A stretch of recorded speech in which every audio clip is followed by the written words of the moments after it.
So the word I want to talk about today is introvert. And as an introvert, I'm very interested in this concept.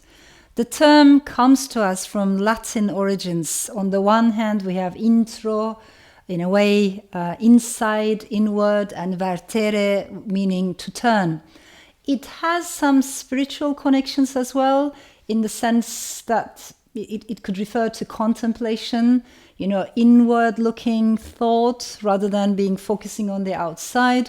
And of course, if we talk about introverts, then we need to talk about extrovert as well, which is its seeming opposite. And the person who made these terms more popular was actually the psychoanalyst Carl Jung at the beginning of the 20th century. I should also say that later on, another term was added to introvert, extrovert, omnivert. And some scholars think that omniverts alternate between introvert and extrovert, depending on the situation, depending on the context, depending on what triggers their emotions, so they can fluctuate in a way or alternate between these two. But as a hopeless introvert myself, I do not fluctuate. I find it much easier, to be honest, to be surrounded by books, to remain in my own cocoon, in my own imagination, or in a storyland. In other words, what I'm trying to say is I don't find it easy to step into the public space. I don't find it easy to give talks, to give readings, to talk, to other people. And I want to share this with you because I have received very nice, heartwarming comments from readers saying, you find it easy to speak. Well, actually, I don't at all. And it took me a long time to get used to speaking in the public space. But I also sincerely believe that especially us women, especially women and minorities, we need to make our voices heard. It's very important that we share our stories, that we share our opinions, our views, and we're not sidelined and we're not pushed to the margins. So I want to encourage, if there are any introverts out there who are sometimes timid or who are doubting themselves or who think like they're not good speakers at all, please don't think that way. And to be honest, I think we should not try to be perfect. There's no such thing. Let us just be ourselves. Of course, we will make mistakes. There will be grammatical mistakes. Sometimes we will stutter, stammer. It won't be perfect. Any speech that we give doesn't matter, as long as it comes from the heart, right? As long as we listen and we sincerely, to the best of our ability, try to express ourselves. I think that's what matters. And that's what people connect with at the end of the day. That's my experience.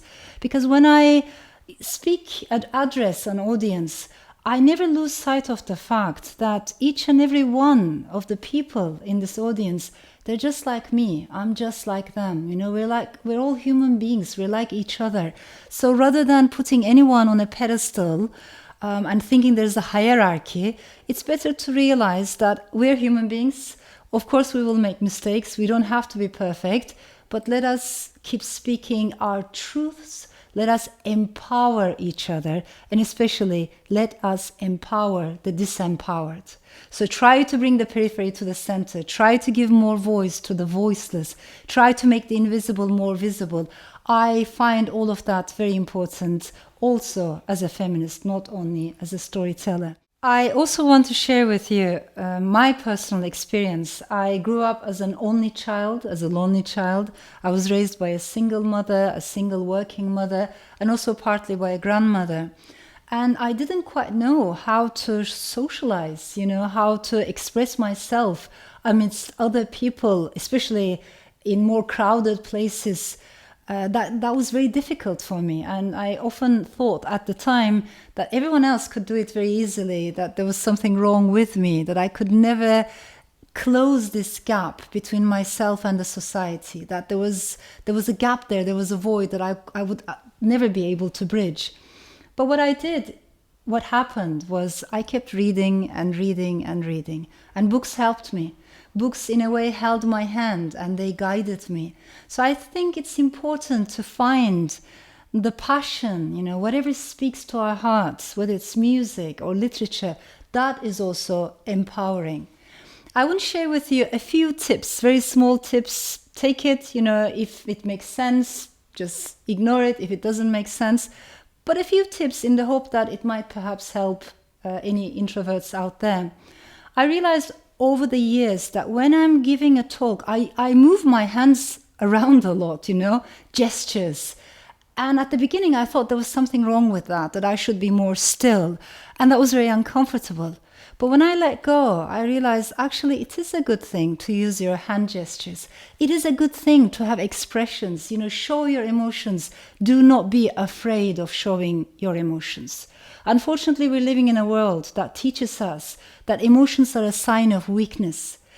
To such an extent that where I come from, I've heard people saying that women are emotional, men are not, and that's why men are stronger, which is of course just nonsense. As human beings, we're all emotional creatures. And there are interesting studies that show what we remember through emotions. When you go to a talk that is solely based on facts and statistics and numbers, in a few days we have forgotten most of that talk. But if that same information is conveyed to us through stories and emotions and expressions and gestures, then we remember better.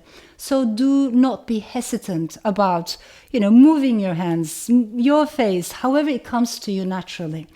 And the second thing that I realized, our voices are important. Before I give a talk, I try to ground myself. Not at the beginning. For a long time, I didn't do this. But lately, just before the pandemic, I started to do this. So before I go on stage or before I go to a festival, I just repeat this word to myself. I say ground. And that helps me to feel more grounded. Maybe you're going to have a different metaphor or an imagery or a sound. Doesn't matter. Just to feel the solid earth under our feet and feel a bit more grounded in ourselves.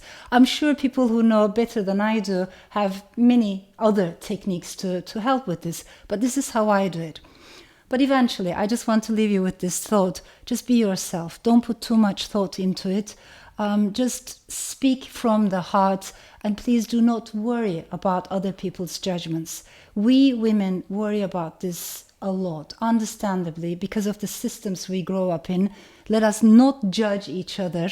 Let us stay away from people who pull us down, and let us speak from the heart and make our voices heard in the public space. I think we introverts can do that.